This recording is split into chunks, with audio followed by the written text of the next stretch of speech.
Hey guys, welcome to OCD Recovery. We're doing real talk today with Nick and Paul, two of the worst people I know on planet Earth.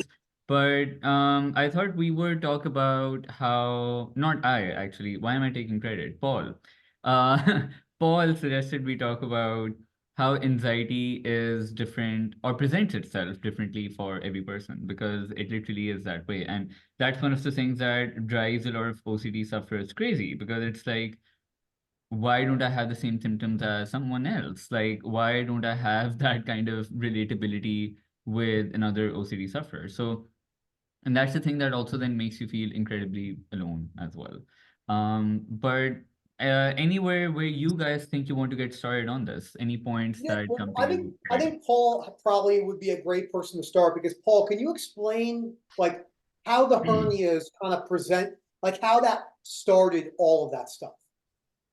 Yeah, I had just uh, I had really bad anxiety for years, and I just started having really bad stomach pain, and I was vomiting, and I honestly thought it was my anxiety that was causing it. This is before I knew I had OCD, so I didn't go to the doctor for like 6 months. I'd wake up in the middle of the night, I'd vomit. I had just really bad pain in my abdomen, just constantly. Didn't matter what I would do. I tried meditating and all this stuff, and so I just got super hyper focused on my body. And when I ended up finding out that I had 3 hernias, and I went into surgery. They fixed it. When I got out, it was like, oh, the pain's gone. Oh man. And then within you know probably an hour after my surgery and the pain medication started wearing off, it was like, boom, I was hyper focused on my breathing 24 hours, saliva production. I mean, it was just nonstop, just constant. Just I don't know. For me, it's because I had so much pain for so long. I didn't know how to displace it, and it was very confusing. If that makes any sense, Yeah. you It, know. it, Oh, go ahead. I was going to say it's very interesting, and I think this is something that it would be interesting to see how many people, and I think moment we see this so much, where like a sensation-based fear, that there was almost a structural injury that led Yeah. up. I've actually seen this quite a bit. Yeah. Yeah. Like people who have fibro or other pain syndromes or low back problems. I know I've probably had 50 people in the last couple of years that I said, hey, how did your sensory motor start? I got into a car accident. I really hurt my neck. And then boom, it developed into that. And then that's kind of how the whole thing started. So, and I think pain is one of those interesting topics that I see to my chiropractic is people think pain is different than say you're blinking. It's actually not. It's just another way it presents in the mind. It's not different at all in the sense of you could still break it down. And I know for me, and I want to hear what Moment says what his worst was. I think the way the anxiety presented with me was I always had, I'm sure the three of you can relate. It was like if I cut a hole right here, there was like this deep pit in this region of my body. There was almost like tension, like it was closing in on myself. That was there for pretty much my entire journey, the whole day. What about Yeah. you, Moment? What would you say? I think for me, they were like, if I really start to think about it, for the most part, it felt like there was just constantly something sitting on my head and my shoulders. Like there was just this weight pressing on me constantly. From if in fact, if I were to be even specific, because this is how specifically it presents, is like it was like something like sitting on my head and my shoulders, but also something pressing on me from the sides as well. Someone like doing this to my head, you know? And it just like and that's what then also exacerbated like my feeling of exhaustion because this constant pressure that I felt was like I don't know, it just really exhausted and tired me out. Like I wasn't even in at times I wasn't even internally fighting that exhaustion feeling. I was just letting it be there, but also because I was wearing it longer was also the longer I wore it, the longer it also made me even more tired, if that makes sense, right? Because Yeah, that's a great way to say it. Yeah. wearing it Mhm. also kind of took energy, and by the end of the day, I'd be just completely flat out. Like, not in terms of sleeping, but just in terms of my mind felt completely just zapped and no thoughts, because it was just like I'm done now. So that's how it was. But like, I mean, there are a ton of other things as well. There was like a lot of like, I used to feel nauseous quite a lot, even as a kid, very frequently. Like morning breakfast used to just like it was an entire task to get something in my system, because my mother would be like, eat something, you can't go like empty stomach to school. And I'd just be like, no, I can't, no, I can't. And like, I would barely take like two sips of like, a milkshake or something like that. And I'd just be like, no, I'm feeling too nauseous, I can't. Um, That's and crazy then, because I've never had that. Like no, I've no, never had yeah. nausea. It's Nausea it's was so one of my longest running physical symptoms, by the way. Ongoing nausea was like an longest running thing, and I would say I would probably feel it a few times a week, even into like my early 20s. It was kind of there, like just like even in moments where I would be feeling hungry, I would have some, and like really, really hungry, I would have something, but it would just be a small amount, and after that I'd be like, okay, I'm done, because the full feeling in my stomach used to start kicking in nausea of like, okay, this is enough, you're going to throw up, let's stop eating. this is so it's so wild how this is. Like Paul, did you have nausea? Because Yeah, so I don't know if you remember this. I don't know if it's like 3 years ago. It was like a really big. I had like a 7 month period, but I felt like I was gonna vomit all day, and then it would go from feeling like I was gonna vomit to feeling like I was like going manic. Like my energy levels, like I was like I was just like heart palpitations, just like constant. Like I literally felt like I was going manic. It's the only way I could explain it. And then the one physical symptom I have, it literally feels like someone is grabbing my neck and just it's tightening, and it feels like I'm just getting like it's when it would happen, I would like almost like I'm getting pulled backwards, if that makes any sense. It'd make my head go yeah, up, and it would just hurt so bad. That was probably my biggest physical symptom. And then because I think a lot of it with my allergies and stuff like that. I used to get really, really anxious about allergies, and I would always feel like I had something in my face, like if that makes sense, like my ears, my eyes, and Yeah. I just always had this constant pressure, and I was just and to be honest, I really had to break that down because even when my anxiety was gone, I still having really bad allergies, all this stuff, like I was always a little bit afraid of it because the physical symptom was still there a lot of the times, but it doesn't cause me the anxiety. Does that make any sense? Because it yeah, was a yeah, real physical symptom in yeah. some ways, but it was very minor, but it was being exacerbated extremely because of my OCD. Well, I'll give you the best example, right? Everyone that knows me knows I have psoriasis. It's an autoimmune condition. I have a real autoimmune condition. It's real, but my OCD exacerbated the symptoms to a whole other level. I mean, like I'd never had it like that before until my OCD became chronic. Like my legs would be completely plaqued. I mean, it was crazy. I'm like, whoa, like I've never seen that before. I Like, think, so this is a good segue, because the question that I also want to present to you guys, and I also want to know for you as well, for your psoriasis, is also that, because this is the other thing that comes up for people, is when they're having physical symptoms, or when even if they have like a real condition or something. So then the question is that, okay, so do I do something about it, or is that compulsive? Like, if I'm having pain, for example, in my neck or my head, can I take painkillers for it, or do I just sit with it? If I have psoriasis and it's getting exacerbated by OCD, do I take that measure to deal with it or not? So let me ask you, like, what do you do for psoriasis, or how have you go dealt ahead, with Paul, it? you go first. Hmm. It's interesting, that we're talking about this because we were talking a little bit before, but like, it's like every year I always get sick or I have like, something or, whatever. And a lot of times it's kind of one of those things where there's been some times I probably should have gone to a doctor sooner. But that's how I play it because, there's some times where, you just go to the doctor constantly all the time for things because your OCD is going to make you feel like you have an issue or something that needs to be checked.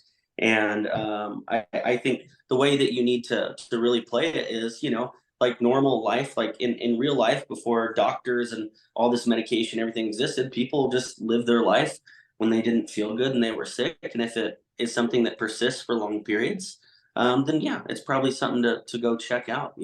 But other than that, that's kind of how I would play it. Like I have sleep apnea, like really pretty extreme. I did a sleep test and my oxygen levels get below like 30%. I have like 30 episodes an hour. My doctor's like, I don't know how you're functioning.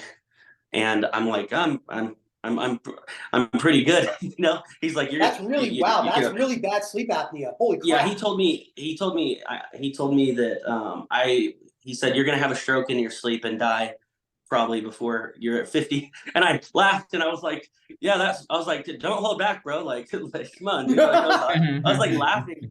And I actually in like 4 months have to go see a surgeon because they want to redo my nose because I have bones that don't exist in my nose. So it's That's just completely an compacted. excuse. That's just a good cover up for a nose job. But like, OCD, it's all OCD. so but wait, but so do you I'm wear just trying that to give a machine? Do you wear extreme. that machine while sleeping?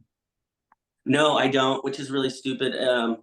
I just to be honest, if I wear it, because my nose is so compacted, my mouth comes open and I wake up because I just like I feel like I'm almost drowning. So I sit up, and then I wear things in my nose, and I wear a thing that puts my jaw forward so I can breathe, and it works way better than the machine. But once they Oh, redo the surgery, then I can actually wear the mask. Nick, So stop I've known I've laughing. had sleep apnea for 5 years, This is and crazy, Stop dude. This is, laughing. But so I mean, so Paul, I mean, let me also like add some, something to this. Like, so my neighbor, she was born with some complications when because again, I don't know the exact biological stuff from it, but it was basically there was some problem with her brain. There was some extra growth on her brain as well, and she had already by birth some complications. Anyway, she developed sleep apnea a little later in life. I think since she was a teenager, so she had that, right? And she had to wear that. And at that time, that was the first time I ever heard of sleep apnea. It was still a new thing. Now I think it's far more common now than it was yeah, before. really common. So she developed sleep apnea. Her dad had to get like the machine from somewhere abroad because it wasn't at the time available here as well. So he got the machine, and she had been wearing that machine basically every single night since then, right? Because because there was no other way kind of with it. And just one day, out of all these years, she woke up and she turned off her machine because she was like, "Oh, I've woken up." And then accidentally she dozed off in bed again without intending to, of course, because in her mind she was like, "Oh yeah, I've woken up now," and she passed away because she yeah, didn't yeah. have the machine on. I wake up every once in a while, my hands and face will be tingling really hardcore. So that's why I had to quit smoking, quit tobacco, I need to, you know what I mean? All this stuff, but it's Yeah, okay. yeah. Like, but it's, I the don't thing is mean in to the laugh, but past. I'm just thinking about what people tell me, and they'll be like, Nick, I have a cut. Like, I have to go. Paul's like, there's a 97% chance I'm going to die next week. I'm not going. I'm like, Yeah. I this just, goes to show you, like, the Yeah. perspectives I that mean, people. first of all, don't be stupid. Like, go get this done, whatever needs to be done, whether it's your I'm nose getting, job yeah, or whatever it is, go get it done. I'm doing it. Yeah. Oh my But yeah, so I gosh. mean, I think the idea over here is, I think even so, I used to get like really frequent headaches as well, in especially in my late teens and my early 20s. And I also have like, I don't know, my body gets very easily, triggered by something when it comes to headaches. Like if I walk in the sun a little extra, done. If I don't cover my head when there's a cold wind, like headache. Like it's there. Like if I sit in front of the air condition, like let's say we've gone to someone's place and we're sitting in their, like in their drawing room or something, right? And I'm sitting on a couch where directly the air conditioner, like what do you call it, like the draft of wind is directly on Yeah, the me. vent. Yeah, I mean and at times I felt, just stupid saying that, hey, can I just go sit on that other couch, or can someone switch seats with me, because I don't want to be like, I don't want to do that when you're at someone's house because it's a formal setting. And it's just been, at times it's just been even like 15 minutes, not even like sitting there for an hour. By the time I get home, there's a pulsating headache in my head, right? So I mean, for that, I have taken Panadol. It's not like, oh, now I'm just going to, sleep on it. By the way, headaches for me, if I try to be like, oh, let me get some sleep and maybe that'll make it better, it actually makes it worse. So for me, like Wow. the only thing that has always worked is either a massage, which obviously not everyone is available for a massage, not at 2 a.m. at night when you wake up with a headache. You can't be like, let me book that spa appointment. And like, or that in that moment, the only thing you can do is then take Advil or something like that. So, Well, um, I think one that really hit me was as everyone knows, because it is a physical symptom. It might not be anxiety and how it produces it, but it definitely exacerbates it, was anger. I felt anger a lot. It didn't, which is interesting because I just talked about this the other day with someone. I never felt afraid of the losing control part of, oh, I'm going to lose control and really fight someone and like kill them or something. I was like, look, if that happens, I'm an idiot and I go to jail forever. Like, there's no other way to say it. Like, that's it. That's my life. yeah. I just didn't like the fear part of how it felt when I was trying to like relax on the road and I'm driving and then someone cuts in front of me and I felt this anger in this rage. It was like a furnace was set off inside me and I hated that so much. And that's another way that, because people always say they're like, I hate the best to bring her up. I think when I first heard this from Kirsty almost 3 years ago, Kirsty said, anger becomes almost a mini theme. And I'm like, Mhm. that is so good. Because I was like, why am I so angry? Why am I? Well, it's like anxiety. Why am I so anxious? Why am I anxiety here? And also, And like, it was I've great. had phone calls where, like, when I've talked, they might have, completely some other kind of theme, whether it's health or harm or whatever theme it is. And when I've tried to have a conversation with them on, hey, so there's some, I think we need to address like the anger stuff. They've been like, yeah, but that's not related to my theme. I'm like, yeah, I mean, maybe not directly, but it's kind of like very well nestled in there. So it's something that needs addressing for sure, because it's a lot to do with Can we my real quick? self-worth. But I just want to, what we're talking about, I want to take 2 minutes to talk about that. What Moment just said is very difficult for people to hear. The amount of times I've brought something up and people say to me, that's not why I'm talking to you. And I say, yeah, but think about how you just responded to that. Instead of, oh, I guess I never, not that you have to say that, but if Yeah, you yeah. go, that's not why I'm here. That's not why I'm here. There is a very rigid belief in that. That is, oh, well, why did you respond that way? No, that's not my theme. It's like, whoa. Like, that was a very rigid response in return. So just something to throw in there. We will talk about that in future videos. But real quick moment, the psoriasis thing, I think for myself, and I like, Paul, what you like, and again, there's different spectrums. I went, again, not, I didn't have any problems, but I didn't get a yearly checkup for like 6 years. I just didn't have any problems. Like I work out and I do cardio and I feel healthy. So I didn't see a reason to get the typical medical doctor checkups, massages, getting my joints mobilized, a little bit different, personal thing I like to do. But I think that there's signs, and I think Moment, you would agree with this from a coaching perspective. How we see this, Paul, is I say, how do you handle other problems? And if they're like, as soon as I have a sensation, I go to the doctor, then it's time to wait. But if they're like, look, Nick, I really have not gone to the doctor in 6 months. I don't even really have health anxiety. I say, look, if you're going to go, it's got to be, I'm going to go for a checkup and that's it. You're going to have to wear the Yeah. urges to stop going back. So Because you I have think to be that's what, realistic. You have to be realistic as well. Like even with frequent headaches, I also knew that it's not great if I have like two Advils every single day. I mean, I totally. just that's just not great for my body anyway. So like even if I'm getting some kind, because even when I would be getting like a half-headed headache, right, which even wasn't that intense, the urge to have like Advil or Tylenol was massively still there because I just hated the feeling of the headache. Like my tolerance of it was completely like it did not exist.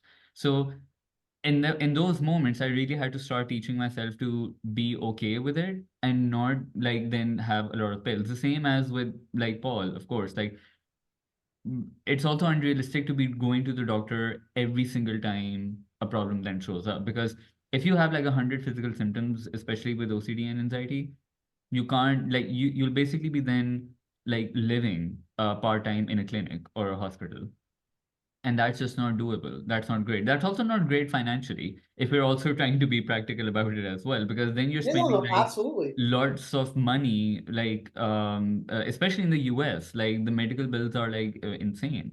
So like Mhm. then it's just like an entire other thing. Then you're spending literally your savings on just one checkup after another, one medicine after another, and it's endless. So you have to be very there's obviously like a balanced way of it's not that oh you're having a problem suck it up.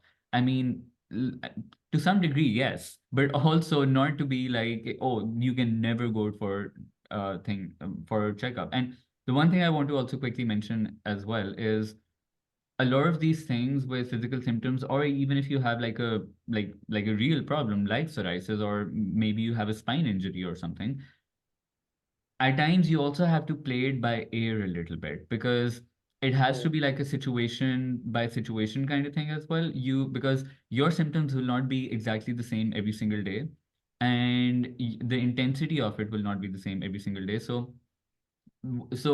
that thing of oh when is the moment I go to a doctor or for a checkup, that moment does not exist because because it is literally like a play by play thing, and that's what makes OCD sufferers so uncomfortable because they don't have a A categorized blueprint. They indicator, want a blueprint. Yeah, yeah, of that oh this means that oh now you go to the doctor. There won't be like that, so you have to play it situation by situation, which does not mean that you have to be in analytical mode on a daily basis. You don't have to be, but it's just like playing it by ear and seeing, okay, like, yeah, maybe once in 2, 3 months, I'll go for that checkup.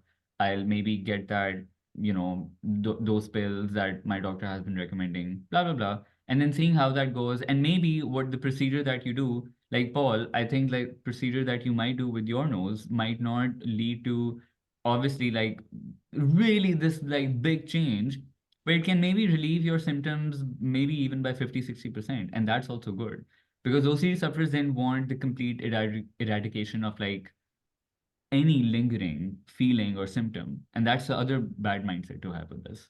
totally. Oh, Oh, Paul, you're you're muted. mute. Oh, I Paul, you're think, muted. Sorry, I muted myself because I had like four people show up at my house and ring my doorbell, and Jordan walked in here while I was we're, on here, and I was like, yeah, I "Beep," mean, you know. we're not lip readers. So, I mean, obviously I was. You're good. You're good. But in the past, I really avoided. The other thing I'll say is this with a lot of physical symptoms and things too, because of your anxiety. Like I really actually avoided going to the doctor because I had breathing OCD and I was afraid to get surgery. I was afraid to wear the mask. I was afraid of all these things, and so I didn't ever deal with it too. And that's another thing that physical symptoms can do is people avoid doing it because they're afraid of Yeah. it'll make their anxiety or their symptoms worse. It's kind of like the same thing when someone who has OCD is like, should I take medication? And you're just like, well, it just depends. Well, then they read that it has 40 symptoms, and then they're Yeah, like, oh, I yeah. can't take. I can So only imagine having breathing OCD and having sleep apnea then, or having breathing OCD or asthma. Like I think Yeah, that really those are plays. they play off of each other.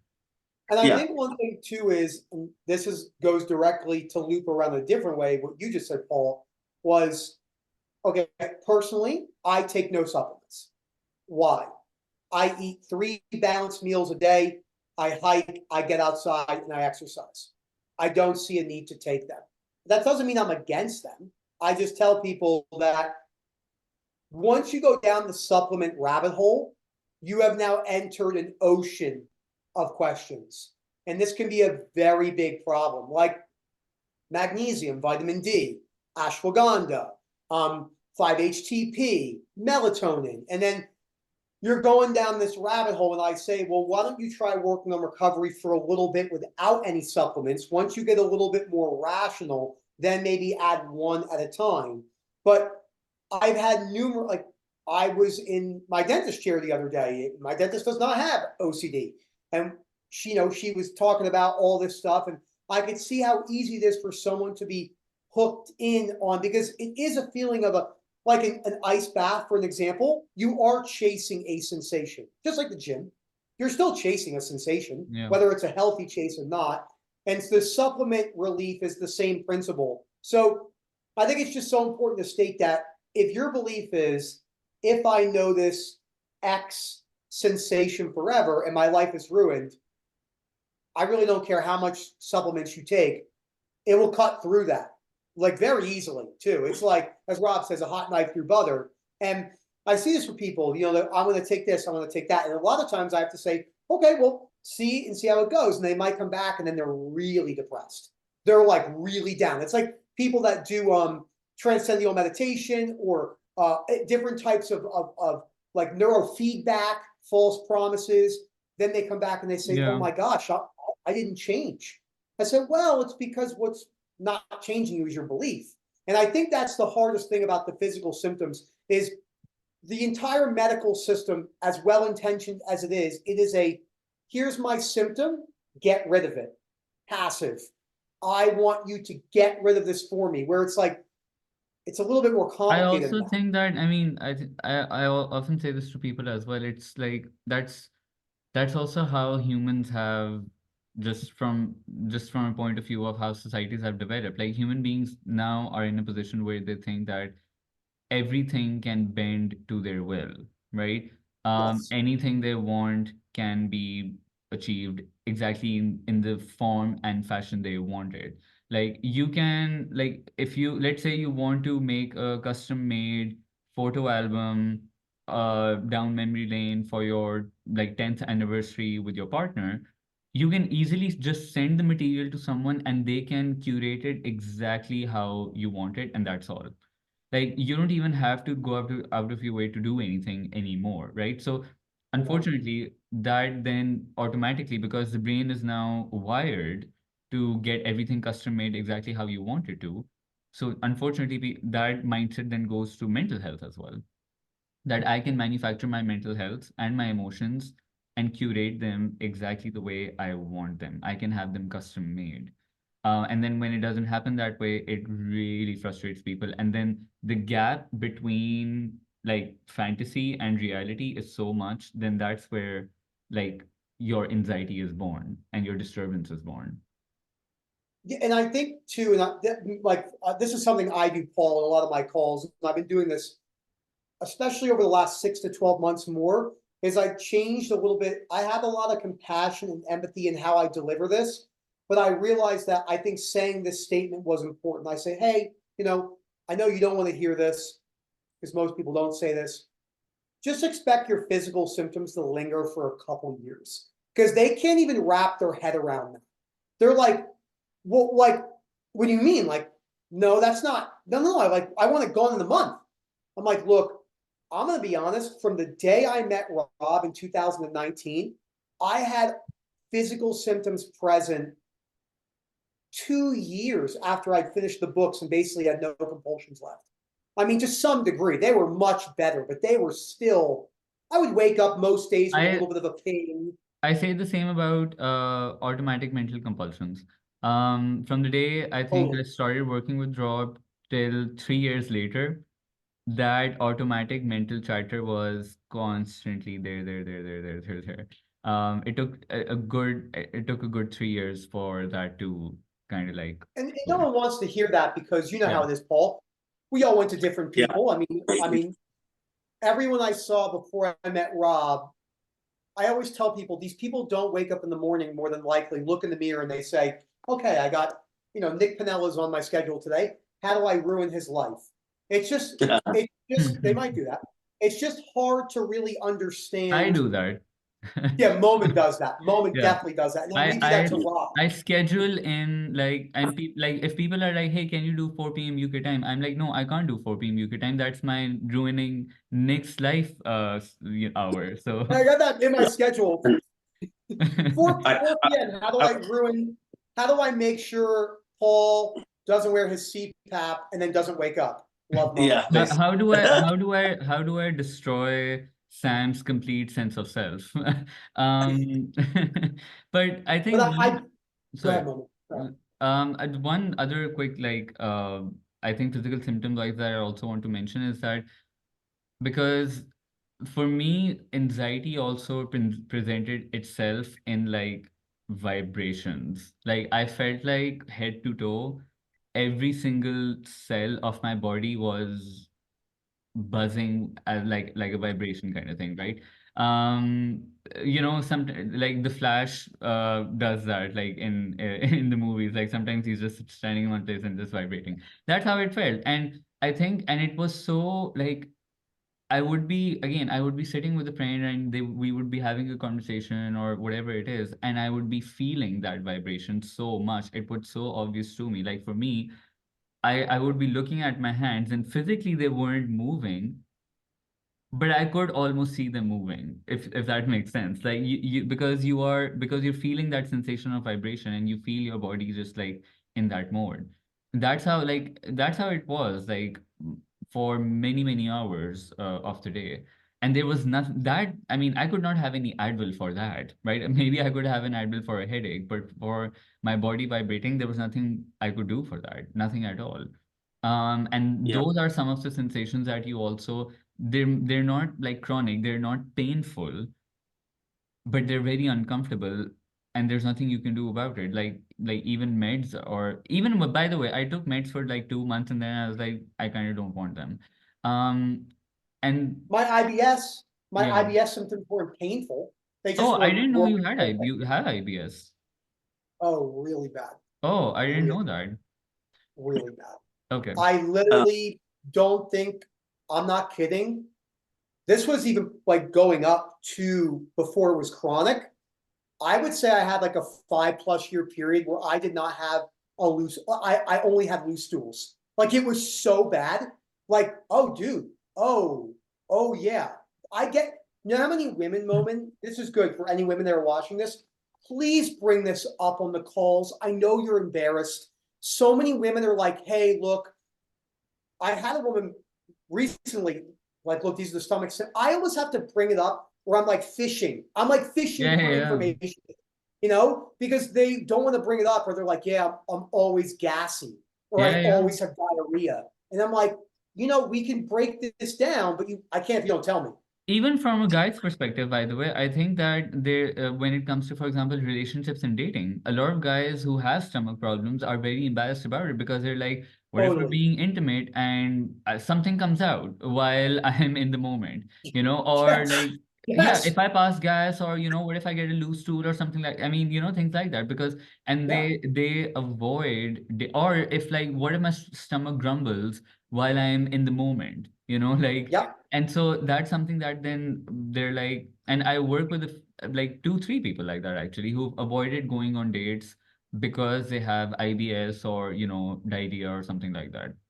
And there's so many factors that play into this. They'll be like, hey, look, I don't eat dairy. Now, this is something I have, what I'm Yeah. about to say, I have no proof what I'm going to say, but this is what I think is happening. Once you teach your belief and your behaviors to avoid dairy, if you go and get a sensitivity food test, it will make you believe that there is a structural problem. Nick, I had that. For years, I believed I was lactose intolerant. Same thing, dude. Same thing. And I I had the same. I wasn't. had the same thing. And same with Yep. wheat. So anytime I would eat like bread or gluten, my stomach would start to hurt. Um, Mhm. I remember how restrictive my diet was. I only ate meat, Oh, avocados, eggs, crazy beets, strict. like because I was just everything. I thought I was allergic to everything. Yeah. Yeah. Yes. My This is my friend has very, very common. my friend has IBS, right? And like, and this is the interesting thing. Like anyone who's watching this who has IBS, like IBS has also like a very strong link with stress and anxiety, right? So, Totally. so my friend, he doesn't have OCD, but he has understood like IBS so well at this point because his entire life he's basically just like had that, right? And we were doing like a 2 hour road trip just a few weeks ago, right? And we were on the road, and he was like, at first I thought that, oh, like, there won't be any bathroom on the way. But then I was like, oh, there won't be any bathroom on the way. And automatically he felt like, in peace. And because the brain shuts off because there's not an option. But if you're like sitting in a restaurant and there's a bathroom right there, every 15-20 minutes you'd be thinking, let me go to the bathroom, let me go to the bathroom, because the option is available. So it's a very like psychological thing as well. Like when you don't have the option, the brain also goes into a little bit of an acceptance mode as well, that, oh, there won't be any option, so I can hold it in. Well, I Uh, usually like I don't like talking about, and then because I know I got a one-to-one here in a minute. So, but I want to say this because it's important. There's a yeah, one group of little. there's a group of individuals that are very, very prominent in the exercise world. They do all the programming for people in the Olympics. People don't like them because they're kind of like what we do, react. They give it to them straight.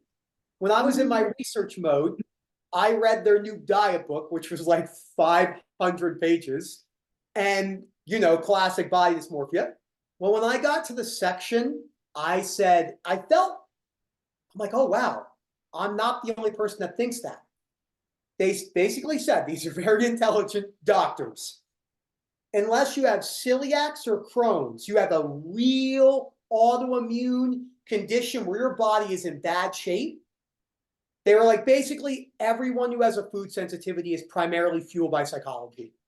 Like all gluten, dairy, and they got ridiculed for that. The people were going nuts. No, that's not true. 90% of people can't digest dairy. And they're like, no, no, no, no, no. They're like, that can't be true. They survive Navy SEAL training, not sleeping for 2 hours at a shop for 5 days, but they can't have a little bit of dairy. They're like, Yeah. something doesn't add up here. It's not making sense. And I remember reading that and thinking, oh my gosh, makes so much sense because it would be clockwork. I'd go to school when I was in grad school. I'd walk in and it was like I just planned a blueprint of my 9 hour day. Okay, that bathroom is open at 12 p.m. This Yeah, yeah. bathroom, dude, I'm getting goosebumps right now thinking about that. I would be sitting in like someone's house for dinner, and they would, after dinner they would serve us like tea which had milk in it or something. And in my mind I'd be thinking, okay, like basically when I would go to people's houses, the first thing I would do is I would like identify where the bathroom is and think that, okay, in case I have to go to the bathroom, whether it's me feeling nauseous or whether it's like something after having something dairy or whatever, if I'm having that lactose intolerant thing, where do I go, through what door to the bathroom so I can make it in time?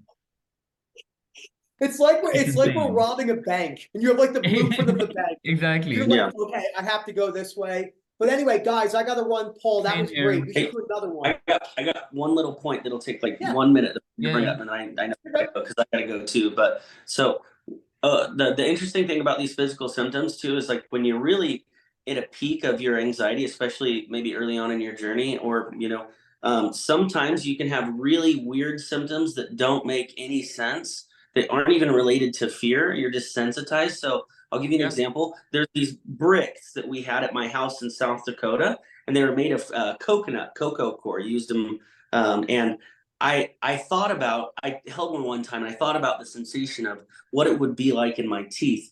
And then I thought Oh about it God, such a for good point, 3 to 4 weeks, and my teeth were just shivering constantly. And it Yeah, wasn't that I was yeah. crazy angry.